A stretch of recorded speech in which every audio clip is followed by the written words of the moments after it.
market and intensifies crackdown on illegal cases this year.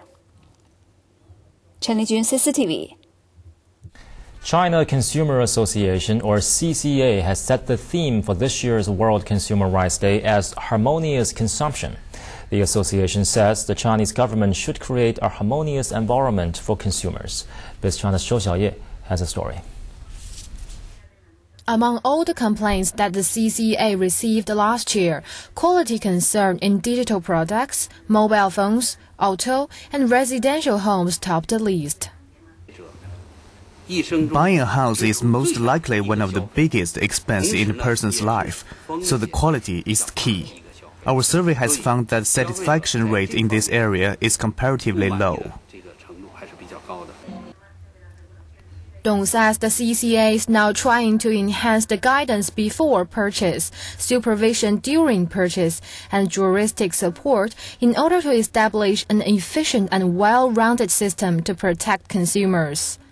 The first World Consumer Rights Day was launched in 1983, and it was introduced in China in 1987. Every March, the CCA and regional associations launch a series of events to enrich consumers' legal knowledge and to enhance their awareness of their rights. Zhou Xiaoye, CCTV. And now for more on how consumers in China can better protect their rights and interests, we're joined once again by Edward Lehman, attorney from Lehman, Lee & Xu, a law firm based in Beijing. So welcome to BizChina again, Edward. Thank you very much, Chenggang. So Edward, you are both a lawyer and a consumer. That's right. What's your first reaction when someone violates your rights as a consumer? Would you sue him or her, or would you sometimes, because it's trivial, it's not really worthy of the trouble, you would just put up with it? Yeah, good question. By definition, we're all consumers. We're the largest economic group that there is actually affected and affecting all private and public economic decisions. So we're a large group, yet the problem is that our voices often go unheard. And like you said, the decision is, should you litigate? Do you get involved? Do you not get involved as a consumer? What you just read recently, 45% or 44% of the public in some way, shape, or form has had problems with consumer products. And so what there has to be is a collective use of people coming together, getting informed like we're doing today, and being able to come forward and saying, hey, there is a problem, and finding recourse. Now, you wouldn't want to always litigate, but I think you certainly would want to work together in some way, shape, or form with one of the governmental organizations and bring it to their attention.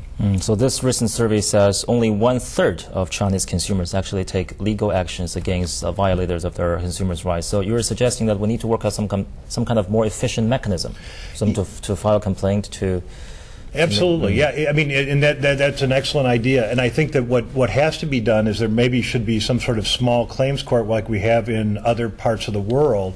This small claims court would allow people to represent themselves, and they would not necessarily be administered by judges, but rather magistrates or by normal people who are making decisions about whether this was right or wrong. So, we've got a huge population, 1.3 billion people. Contrary to what people believe, Chinese are fairly litigious. 1/3 of the people decide to get involved in some kind of dispute regarding consumer products.